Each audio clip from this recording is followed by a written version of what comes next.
যেহেতু মাননীয় মুখ্যমন্ত্রী ফ্লাইওভারের ঘোষণা করেছেন, তারা আজকে এটাকে লালিপপ বলছেন।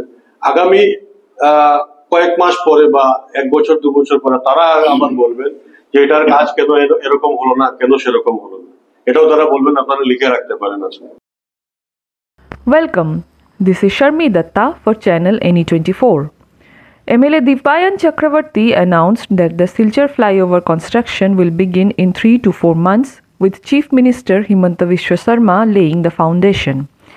He accused Congress of spreading misinformation due to their lack of political ground, stating that 99% of Silchar residents support the project. He highlighted the significant budget allocation for the Barak Valley, including 700 crore rupees for the flyover, and outlined plans for other infrastructural improvements like Rangir Khal's completion and drainage system upgrades. For more news and updates, please subscribe our YouTube channel and follow our Facebook page to stay connected with us. কংগ্রেসের কথা আমি বলতে গেলে এটাই বলতে হবে যে একটা রাজনৈতিক দল ছিল, দীর্ঘ বছর শাসন ক্ষমতায় ছিল, কিন্তু দুর্ভাগ্যবশত তাদের যে এই অপশাসনের জন্য আজকে ভারতবর্ষের সর্বস্তরের মানুষ তাদেরকে প্রত্যাখ্যান করেছে।